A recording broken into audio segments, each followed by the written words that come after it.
Hello, everyone. Thank you for joining the School-Based Health Alliance for today's webinar, Building Trauma-Sensitive Environments. This webinar will explore the impact of trauma and chronic stress on the brain and body in the current environment of the COVID-19 pandemic, racial injustice, and the rise in protests, while offering strategies providers can care for themselves as a way of practicing trauma-sensitive and self-awareness.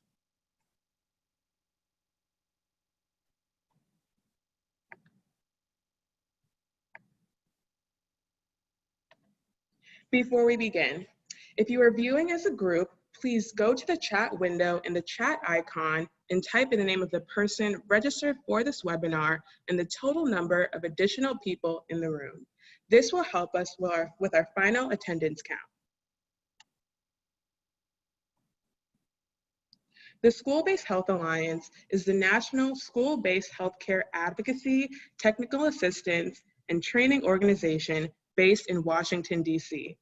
The School-Based Health Alliance works to improve the health of children and youth by advancing and advocating for school-based healthcare. As youth-friendly and accessible settings, school-based health centers are uniquely positioned to deliver high-quality, confidential services that equip children and adolescents with the information, tools, and support they need to be healthy and safe where they are when they need it in school. We believe that all children and adolescents deserve to thrive. When health and education come together, great things happen. Now we have a few housekeeping reminders. All attendees are in listen-only mode. However, we want to hear your questions. To ask a question at any point during the webinar, use the chat tool located in your Zoom control bar. We will address questions following the presentation. At the end of this webinar, attendees will be asked to complete evaluation poll questions. Please let us know how we are doing. Your feedback is vital in helping us craft presentations that meet your needs. This webinar is being recorded and will be archived on our website in 1 to 3 business days. Please also visit the School-Based Health Alliance website for additional archived webinars for topics such as the ones you are viewing on your screen. Now I'd like to introduce our presenters for today. Lizbeth Guzman is committed to serving communities in order to bridge gaps of systematically marginalized communities. She currently works as a program coordinator at the Healthy and Ready to Learn program at Children's Health Fund and is in the process of receiving her master's in clinical mental health counseling to continue her commitment to serve those who need it the most. May Arroar manages training and partnerships for Healthy and Ready to Learn, a program at the Children's Health Fund that addresses health and social issues that impact student learning. Her background is in public health with a focus on health promotion. And before joining the Healthy and Ready to Learn team, May worked on issues of patient experience, access, and system transformation for New York Health and Hospitals Office of Population Health. May.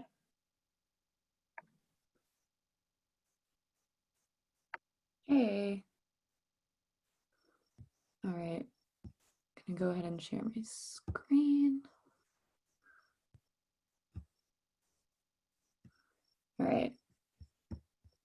Whoop.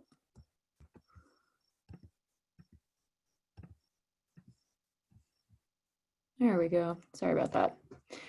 All right, hi everybody. We're really excited to be here to present with you all today. And we're here to talk about building trauma-sensitive environments, which I think everybody can understand is a very relevant topic. But specifically, we wanted to talk about how we were going to give this presentation before COVID hit at the actual conference, mostly focused on how we could build trauma-sensitive environments in school buildings and in school linked clinic sites as well. But given everything that's going on, we realize that it's more relevant than ever to figure out how we can build trauma-sensitive environments and healing-centered environments in not just physical places, but in the work that we're doing and between one another and in our teams, especially as we're fighting the stress that comes with everything that's going on right now, from COVID-19 to the rising protests, to just our own home environments. And with school starting and that rollout, there's a lot of stress going around. So we're going to talk a little bit about, give some background on what exactly we mean when we talk about trauma and chronic stress. And then we're going to go into a few strategies for dealing with it. And we're really going to be asking you guys to make some connections with yourselves too, and do some reflection. So to get started, we just want to kind of do some level setting. So when we talk about trauma, it's also important for us to understand the stress, like stress in and of itself, and our stress response, right? So we like to think of it as occurring on this spectrum of how activated your stress response is becoming, right? So you have your positive stress, which is what happens when you have normal everyday stress. Usually what happens is, something happens, our blood starts to boil, we kind of get, our stress response activates, we might get a little bit tense, our heart rate might quicken a little bit, and then the thing goes away, or we get through the moment, or, our children stop screaming in the background, whatever happens. And then we can kind of let go of that stress. So it spikes and then it releases. And we call this positive stress because oftentimes what can happen is that this is really motivating. Our body is rushing us with adrenaline to deal with a particular moment in time thing that's happening. Then when we move into tolerable stress, though, it's when our stress response is being activated, but we're not able to kind of spike and release the same way. What's happening is that either the stressor itself is longer lasting, or it takes us a while to get the support or the resources that we need to cope with that stress. And so our stress response is staying activated for longer. And what you might see is it spikes and then it kind of plateaus. We are holding that stress in our bodies for a longer period of time, but then we get the resources that we need, the support we need to cope with the stress and let it go. Or, the situation itself ends quickly and then we're able to get over that stress. But what can end up being dangerous, though, is when we tip over into this negative or toxic stress range.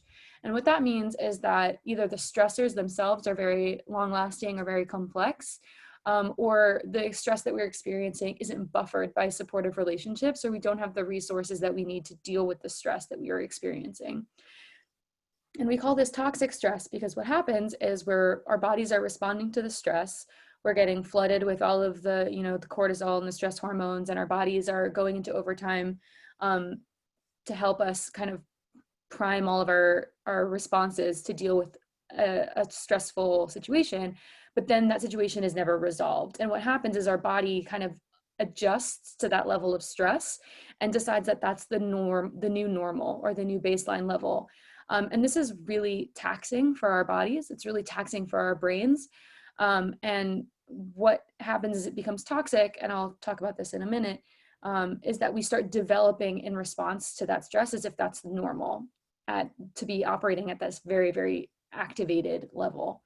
And so when we talk about trauma, we're really talking about our events that occur, or, a combination of exposures that occur that get us stuck in either this tolerable stress to toxic stress range. Tolerable, usually if we have the right resources or support systems in place to help us metabolize or get through those toxic stressors. But then it becomes toxic when we don't have those strategies or the support systems in place. So today, when we talk about trauma-sensitive strategies, what we're really talking about are ways to build support systems and support structures that help us move from not negative or toxic stress levels to tolerable stress that can be managed and then released. And when we talk about children, this is critically important because when these exposures happen, when we have an accumulation of toxic stressors, their bodies and their brains are still developing. And so they develop with these things in place as the norm. So I don't know how many of you are familiar with the Adverse Childhood Experiences study that was conducted in the early 90s. But essentially what this study, this landmark study, found was that the experience of traumatic things in childhood has an effect on people's health over the course of their entire lives. So the more adverse childhood experiences, or ACEs, someone had experienced when they were little, it had a dose response relationship with the health outcomes that they were reporting on in their adult lives. And so what they found was the more ACEs someone had experienced, the higher the probability, or the worse their health outcomes were over many different types of outcomes. So they looked at risk behaviors like drug use, or other risky behaviors like sexual behaviors. They looked at psychiatric and psychological diagnoses. They looked at suicidality, which are all of the kind of quote unquote typical negative outcomes you might associate with traumatic experiences in childhood. But they also looked at things like obesity rates. This study was initially done as part of an obesity study to figure out why patients they were losing lots of weight and then they were putting it back on. And so the researchers decided to look at people's childhood exposures to see if there was anything to help them understand that relationship. Anyway, I could go on about that all day. Sorry, I'm trying to reel it in. But what's important to know about ACEs is that if you look at this slide, all of the categories on the left in blue were the original inventory of adverse childhood experiences. So they looked at household dysfunction, they looked at abuse, and they looked at neglect. And all of these early indicators are at the individual and interpersonal level. And I think this is important to note because although this study has been replicated in many, many, many different populations and they found consistently the same results, it's only recently that researchers are starting to look at community level adverse childhood experiences and are finding similar results there too, right? So when I say community level exposures, what I'm talking about are in the orange. This is the new inventory that people are adding to the original ACE categories, which are witnessing violence in your community, the experience of discrimination or the malignment of your identity, unsafe neighborhoods, incarcerated parents, the experience of bullying, and living in foster care. And so as you can see, these community level factors essentially add a whole bunch of new categories that we're understanding that the exposure to these things in childhood has a long-lasting impact on students' well-being, on their learning, and ultimately on their health. And no more than now can we recognize that this moment is really a moment where many, many people are being re-exposed or increasingly exposed to these expanded ACEs on the right. So as we get into the strategies, I just want to make sure that we have this kind of common understanding of the connection between trauma and health, and that we also recognize how many people that we work with have experienced at least one or two of these things, if not many more. And so I say that because in our program at Healthy and Ready to Learn, we really think of trauma sensitivity as being a necessary framework to use for all of our settings, for all of our schools, for all of our clinics, because the likelihood that our patients, especially in the communities that we work with at Healthy and Ready to Learn, the likelihood that they've been exposed to several of these adverse childhood experiences is very high. It's also important to recognize that many of us as practitioners are also bringing in our own experience, our own childhood experiences that we're managing simultaneously. So as we're working on the front lines with communities and with individuals who are really disproportionately experiencing these things, we also have to simultaneously manage our own stress, our own potential secondary traumatic experiences, our own compassion fatigue. And so that's why when we talk today about our trauma sensitive framework, we really want to talk both about how we can use these strategies in our work externally, but also in our teams internally. So Lisbeth, I'm going to hand it over to you. Thank you so much for that background, May. And just like May was saying, we may think normally when we talk about creating trauma-sensitive environments, we're always thinking about the students first or the patients first. And it's a very important aspect to think about. And we may question, why do I need this? Why do I need to apply this to ourselves? And when we're thinking about building these environments, they're not just for our students, but they're for us and they're for our peers. And it's building a safe environment for all of us, because if we feel supported as practitioners, as staff in schools, as those in the clinics, wherever your position may be, if we feel supported, then we have an increased capacity of being supportive to others and to our communities that we are working with. Next slide.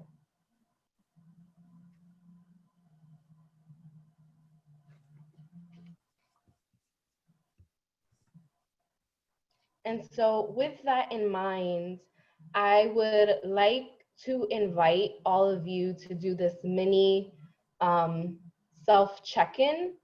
And we want to just give you guys 2 to 3 minutes to just reflect on these questions and maybe even jot down what comes up for you guys as you are thinking about this. So yeah, we're gonna just give you a moment to do that.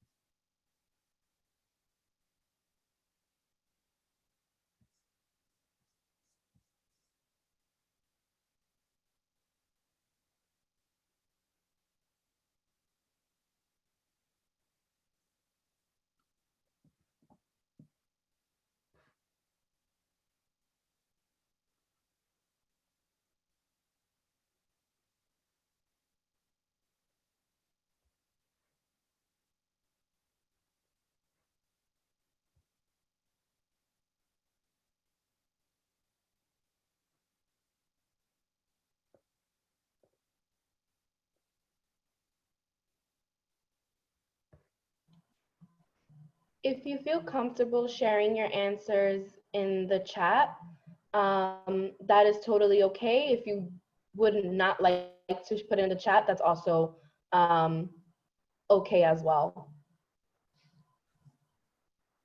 Just as you feel comfortable.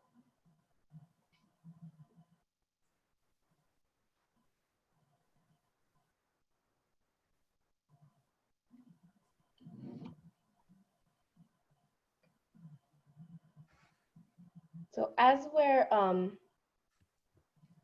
wrapping up, I see that people are responding in the chat. What you may have not realized is that these 4 questions that we asked you are all corresponding to one of the 4 trauma-sensitive strategies that we're going to discuss today.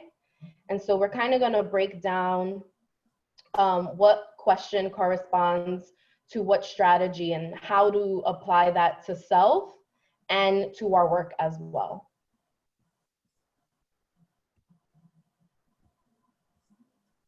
So the first question was, am I taking stock of my feelings without judging them? And that leads us to our first trauma-sensitive strategy, which is empathy. And empathy is feeling listened to, validated, and safe when expressing how you are feeling. And when we think about our work, there's a lot that we see our students experiencing, a lot of information we're aware of. And if not, then more now than ever, over the next year doing this work, it's going to be inevitable for us to encounter more and more stories of what the difficult times this has been on our students and on our families. And so it's important for us to remember that we are there to be active and open listeners, and not necessarily as fixers, which can be really hard for some of us, because we want to be able to do something to fix or to change the situation, but knowing that the best thing that we can do is give empathy and provide that support for that person. And when we think of empathy towards ourselves, this might look like remembering to normalize and contextualize our own feelings as well, and even to listen to what's going internally without judgment to our thoughts and our feelings. And we also, as we go through this webinar, we also want to even give examples of how our team, our program team, has been intentional of applying these strategies to our team as well, because it really does start from the inside out. And one of the things that we started to implement and incorporating into our team meetings is that we begin our team meetings with some sort of check-in. And so sometimes that's like a mood meter check-in.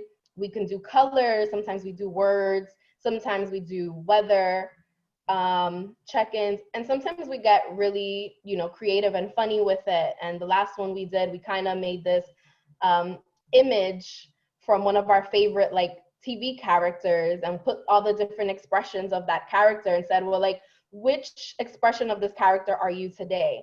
And the reason why we do that is because we want to incorporate that time to check in with ourselves about where we are at, and taking stock of our feelings, and also holding each other accountable to do that, while creating space for one another to be able to have that as well. Yeah, it's been a really useful way to make sure that we're holding each other accountable for being empathetic with ourselves as well as with one another. I'm seeing a few people saying in the chat that sometimes it's easier to be empathetic with others than it is to be with ourselves. Definitely, we were feeling that very strongly as a team, which is why we started doing that activity. The next strategy that I want to talk about is using a strengths-based approach. So actually, question 2, have I taken a moment to reflect on what I am good at right now?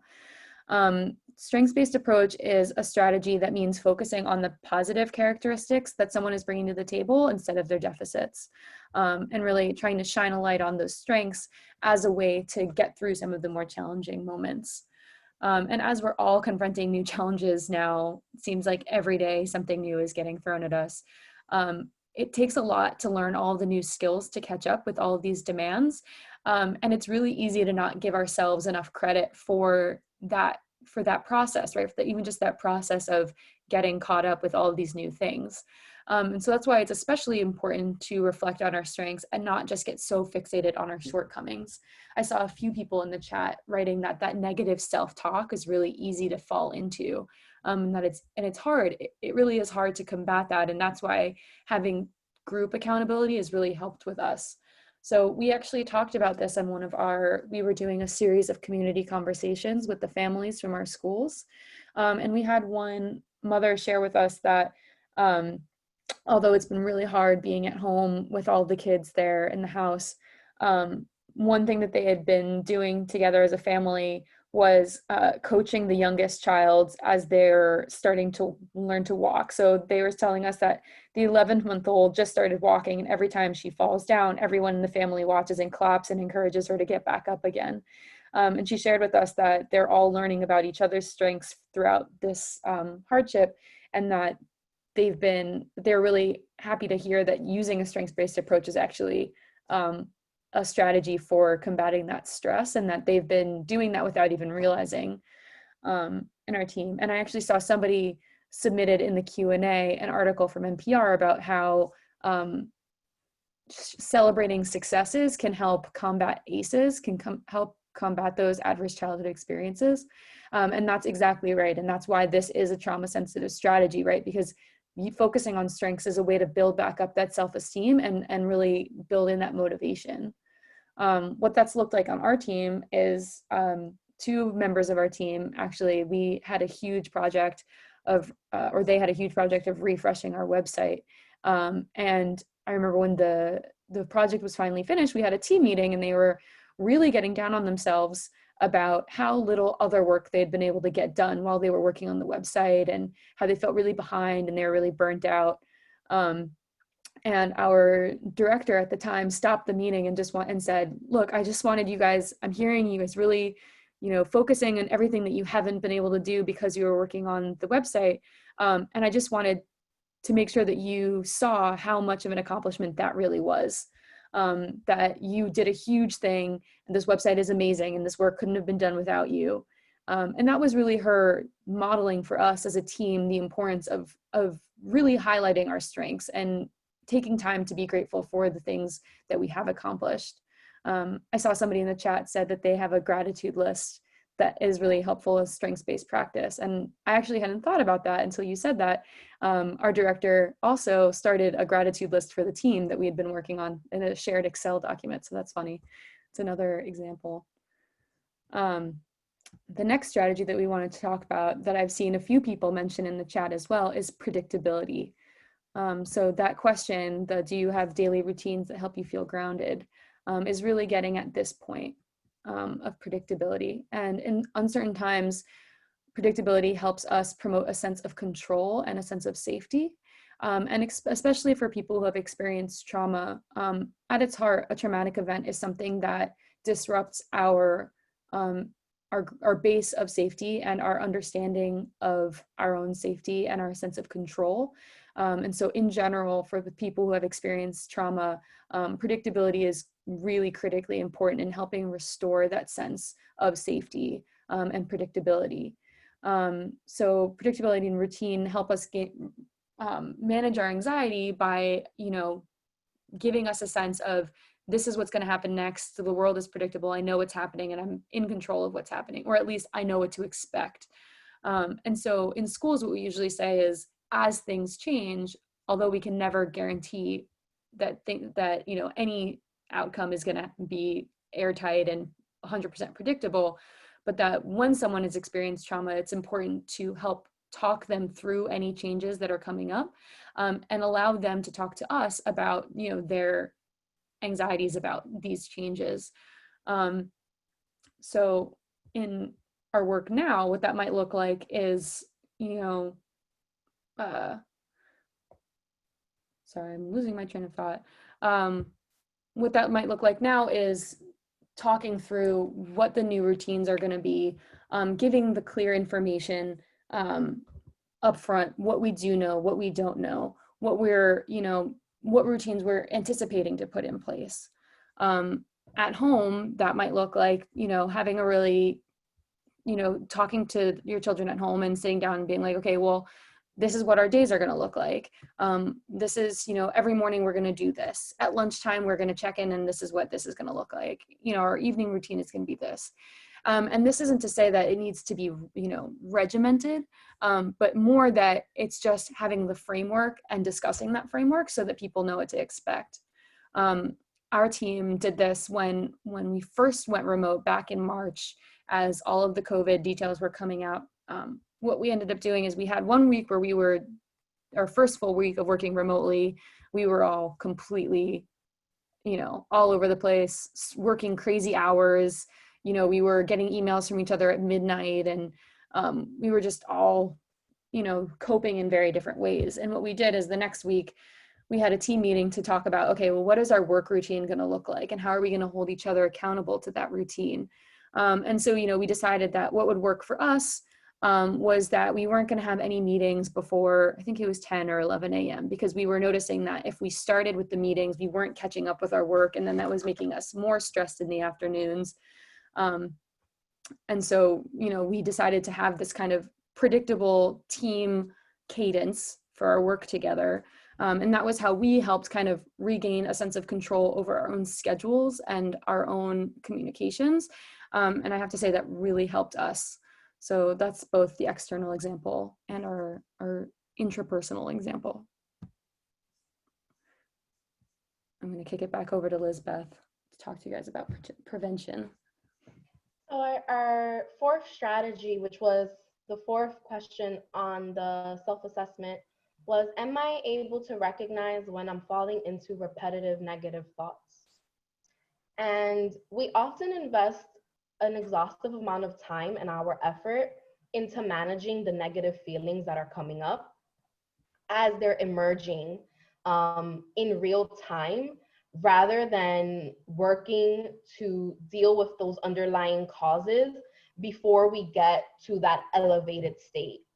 And so it's important to practice like noticing and regulating our emotions and behaviors before we entered our triggered state.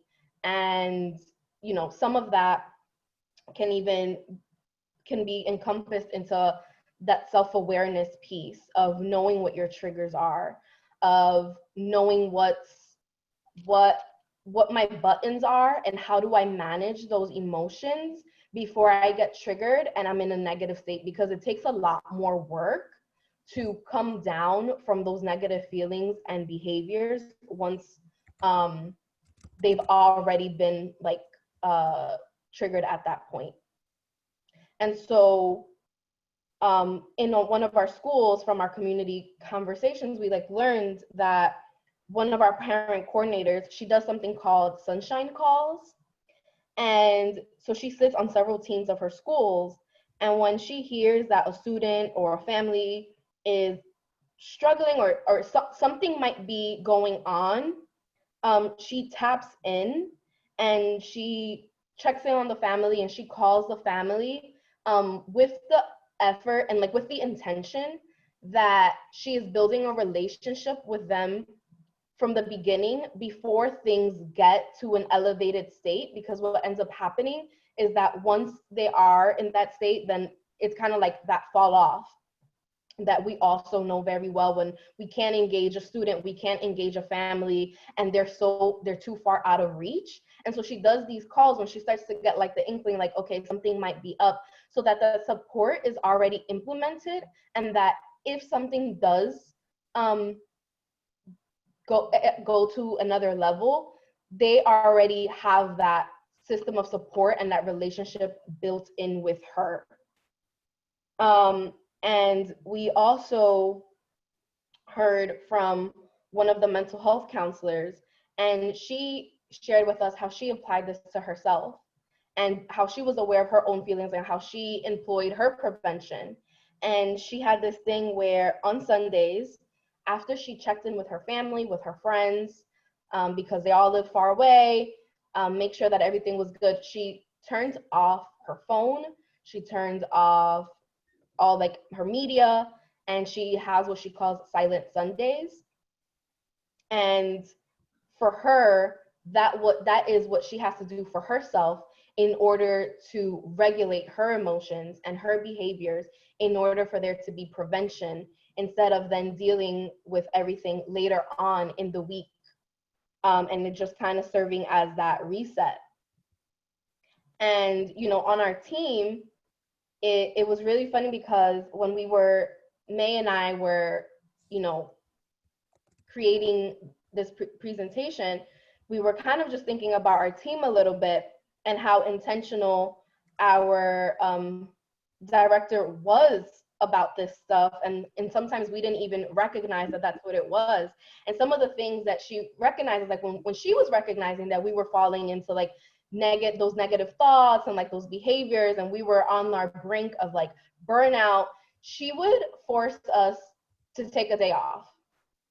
She would just say, hey, I need, and like during COVID, while we went virtual and things were very elevated, she was like, I need everyone within the next week to take one day off, because with having the understanding that if we didn't do that, we were all gonna not be as productive. We were all probably gonna be, you know, burnout mood. We get in a crabby mood, even with each other. We get snappy. And I mean, that's common for most of us. And so once we become aware of our feelings and triggers, we can practice preventing some of that like emotional anarchy, that feeling that's like uncontrollable, or like the feelings that are snowballing. Next slide, May. Wait, hold on. I just want to ask Liz, there was a question in the chat about do you have any suggestions on how to recognize the point where you need to regulate your emotions and behaviors? Before we move on, I think that's an important question to address. I'm sorry, can you repeat the question? The question was, do we have any suggestions on how to recognize the points where you need, the point at which you need to regulate your emotions or behaviors? Okay, yeah. So it depends for everyone, but one of the things that I find helpful is that sometimes it may start with you being in the negative feeling or behavior. And when you're in that, you kind of have to like ask yourself, like, why am I in such a crappy mood? Like why did that comment that my coworkers say, like, why did that bother me so much? And sometimes it's questioning those things can help you start backtracking a little bit as you go and saying, oh, okay. And as you start like kind of just like mentally documenting that, you can begin sometimes to see the theme or what's the common ground. And as you start to learn that about yourself and like just stop and question yourself, and as you start seeing those themes, then you start to understand what your triggers are.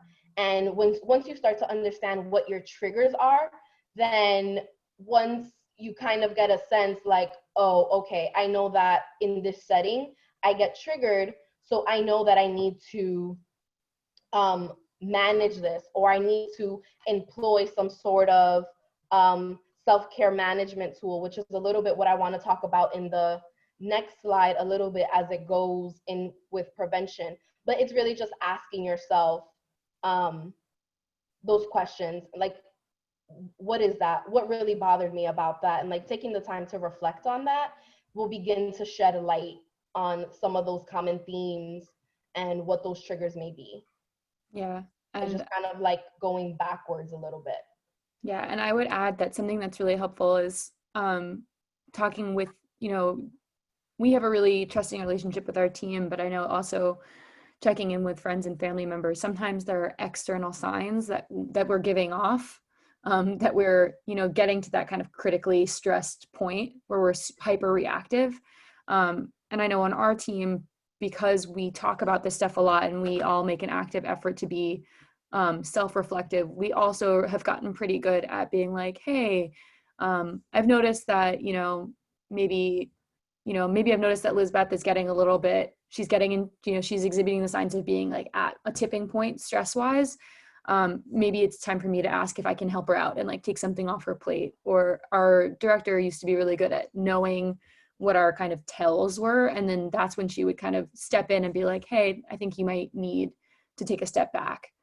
So I would say it's definitely a balance of that self-reflection and also that mutual supportive accountability.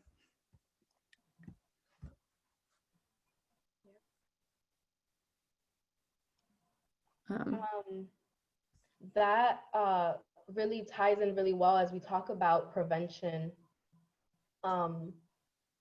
I always tie it into self-compassion as a way to employ that prevention piece. And so self-compassion in its definition is extending the same kindness and lack of judgment we offer others to ourselves. So we think about whenever a friend is struggling with something or having a hard day, like that same warmth and support that you provide that person is providing that to yourself with that same level of understanding. And it's okay to know that when you need to like tap out in order to manage your own strengths and triggers, that is a part of your self-compassion and the need for it. So give me 1 second. And so the reason why, it's because we think about empathy, and applying our empathy is like it's not judging. We validate, we embrace, we normalize those things, but that self-compassion is doing something about it. It's putting something into practice for it. And so I like to tie this in usually to the self-awareness and the self-care piece that we kind of mentioned before, because as I kind of saw earlier on in the chat, some people were saying, you know, it becomes really difficult to show that empathy towards ourselves. We can do it to other people, we can show that kindness to other people, but it's difficult sometimes to do it with ourselves. And that's where that self-compassion piece comes in, and when we're activated and doing something about it, and putting those practices into place. So when we talk about, you know, self-care, for example, we come up with like these endless ideas and these endless tools and strategies. We think of yoga, we think of journaling, we come up with a whole toolbox. And we don't talk about enough of when to kind of deploy those things, when to deploy those strategies, when to deploy those things that we come up with. And that's where the self-awareness that we were talking about before is like, how do you recognizing your triggers? That comes with that level of self-awareness. And then the self-compassionate piece is actively making the decision to exercise and do something about it, like putting it in practice. And so, because without it, we're not able to do it. Like, for example, I can have a list of things that I enjoy doing. Like, one of my things is dance or journaling. But if I only decide that I'm gonna journal when I'm already at an elevated state and super triggered, and what we call, like, you know, we're in Hulk mode at that point. If I'm already in Hulk mode, it's gonna be a lot harder for me to like journal and that help manage my emotions. It'll be more effective if that, when I'm starting to show signs of being overwhelmed before I get to burn out, if I start practicing those things that I know ground me and help me. And when we think about those things, you know, like being compassionate, sometimes I think that, or self-compassion in this case, and self-care, a lot of times there's a lot of guilt because we feel it's like, oh, this is just like a feel-good moment just for me. I don't really need this. This is like a privilege, like this is an extra. And the reality is, as if we go back to the intro when May was talking about the tolerable stress and toxic stress, and there are like physical signs and things that occur in our bodies, even biologically, when we do reach those levels. So it's actually imperative to our well-being as a whole. The same way we think about like taking care of our physical well-being and going to the doctors and getting physicals and getting checkups and taking your vitamins every day. In that same way, it's part of that self-care holistically. And when we think about that self-compassion, what I really wanna always emphasize and stress is the importance of not just doing it for ourselves, but encouraging our peers, our colleagues, to also do it as well. Because it's no good to me if I'm practicing self-compassion and I'm saying, you know what, the 10 things that I used to be able to accomplish in one day are now 5 things. And that's just where we are right now. That is what my bandwidth has. We are in uncertain times. Life is different. Things have changed. The climate of the world is completely at another state. And if I can only do those 5 things out of 10, then that's okay. I'm gonna be okay with that. But that's not any good to me if my peer doesn't understand that. Because then if I'm practicing this, or I'm making an attempt and getting past my feelings of guilt towards it and like really making an effort to do it, if my peer doesn't understand that, if my supervisor is not understanding, if I don't have that peer support in this and they're not employing that same thing, then it doesn't serve you in the fullness of it, because they're not understanding it. They're not understanding that the reason why you're not doing those 10 things is because you don't have bandwidth to do those 10 things. And maybe they themselves are pushing themselves and on the brink of burnout to even accomplish the same things those 10 things or perform at the same level that they were before, and maybe be questioning why you're not doing the same thing. And so that's why we always talk about the importance of doing this as a collective, and not just one person in their individual silos.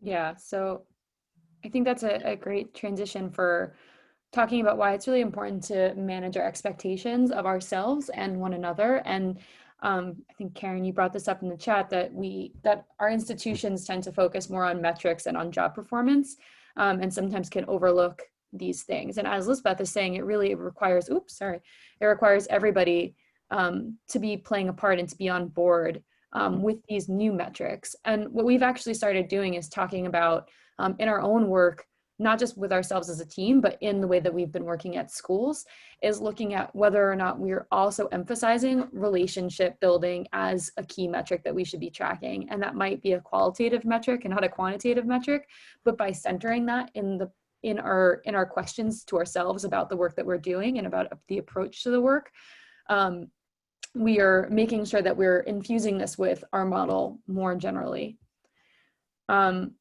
I wanted to kind of start wrapping things up with this metaphor of the redwood trees. Sorry, this is a really bad picture, but I'll just read that the redwood trees are huge. They're like some of the tallest trees that exist, but they actually have a really shallow root system. But the reason that they're able to grow so high and to be so strong and not be blown over despite how shallow their roots are is that the root systems of redwood trees actually all interweave and they grow into one another. And that provides a base of stability that's way stronger than the individual trees' roots could have been on their own had they grown deeper.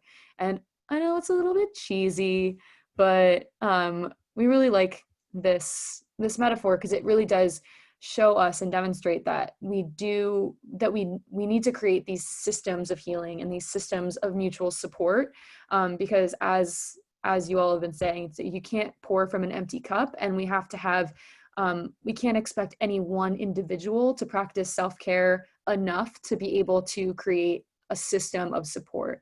And so if we're thinking about building trauma-sensitive environments and trauma-sensitive spaces in our schools and in our clinics, then we have to be thinking about it at all three levels. We have to be thinking about it at the family-facing level.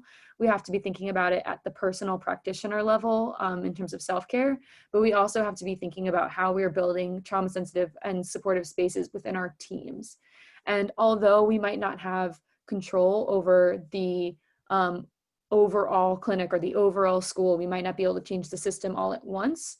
What we can do is figure out who our spheres of influence are that we can practice this within, because even having support from 2 or 3 champions or 2 or 3 people that you can really trust, that builds a base of support that can then expand and bring more people to recognize the benefits of this model. So I know we're running short on time, and we want to make sure that we leave some time for Q&A. But before we wrap up, I just wanted to, as you all are thinking of what questions you have for us, we just wanted to ask you all to think about how you can incorporate these strategies into your own roles and your own context. I know that we've got people joining from all over the country and from all different types of roles. And I also would be helpful to hear what challenges you anticipate and what types of support you all think you would need in order to use these strategies. And also thank you all for all of your participation in the chat. It's been really wonderful. So if you feel like sharing the answers to these questions, please do. And I think Miranda and the SBHA team will be also manning the Q&A box if you have questions for us.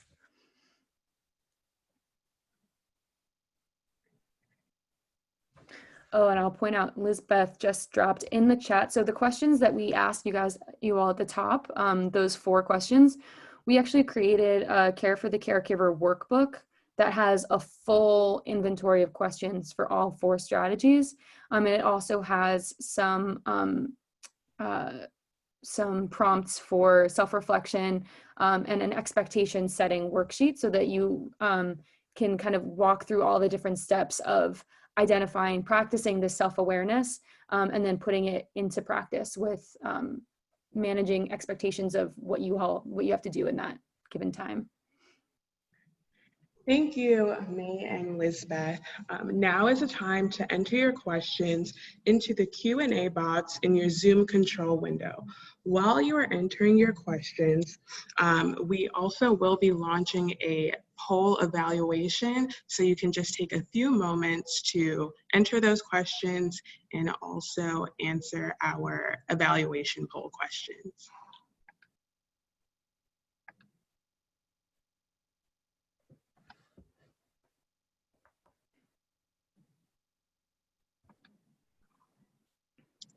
So we do have some questions in our Q&A box.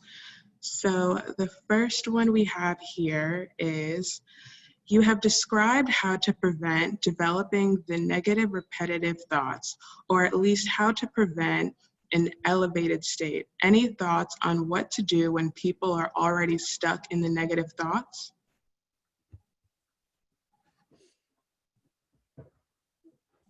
Lisbeth, do you have any thoughts for that?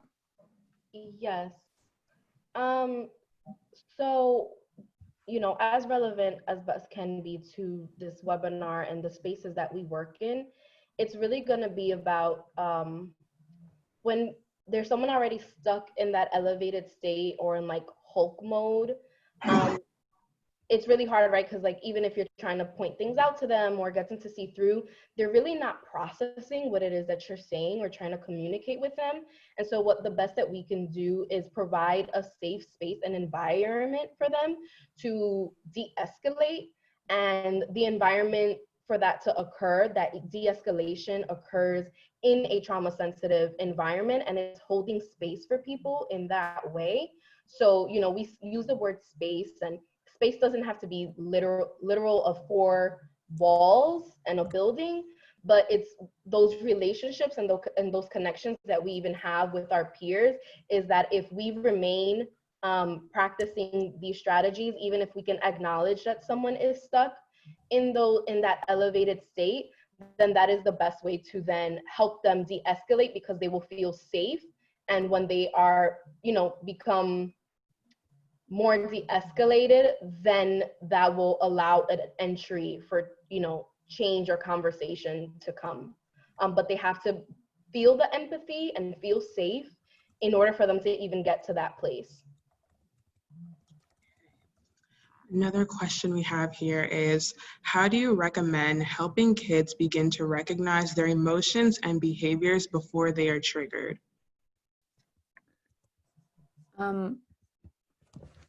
So one tool that we've been using a lot as a team was the mood meter app that was developed by the Yale Center for Emotional Intelligence. This is actually a tool that's being used in a lot of the schools that we work with, is just doing a regular check-in practice with children to have them get more fluent at identifying the emotions that they're feeling.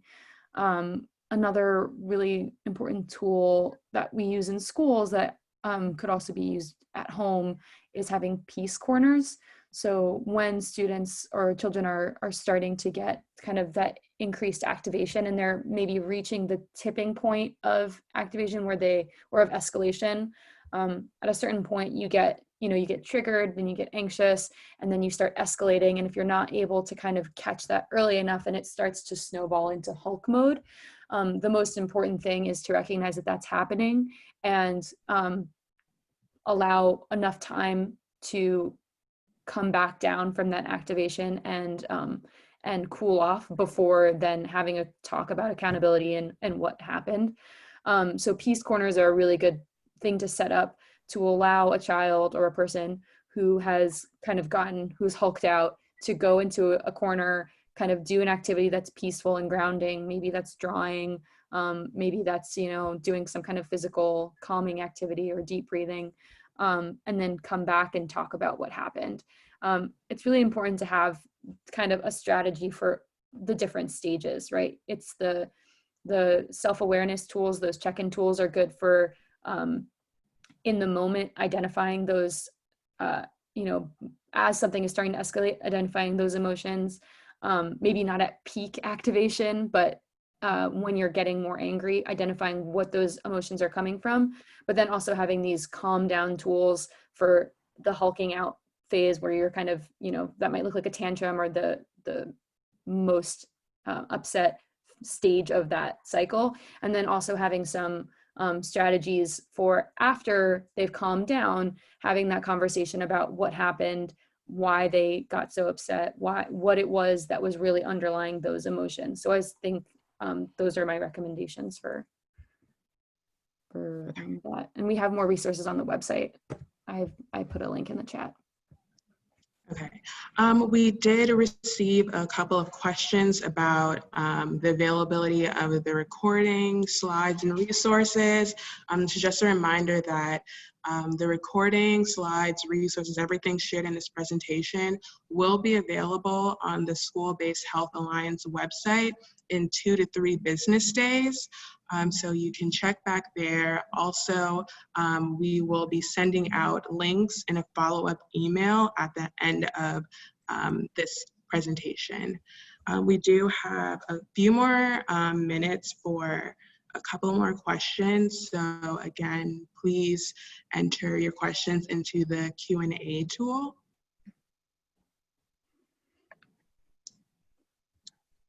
I also wanted to, I think May answered this back on the chat, but someone asked if they had permission to print out the Care for the Giver pamphlet for their teachers. So we just want to say, feel free to print out or download any of our materials on our website, which is healthyandreadytolearn.org.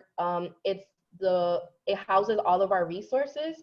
And please feel free on there to download, print, share anything. You're also able to create an account and save any resources that you want to pin and create your own toolbox. So please feel free to do that, and you have full permission.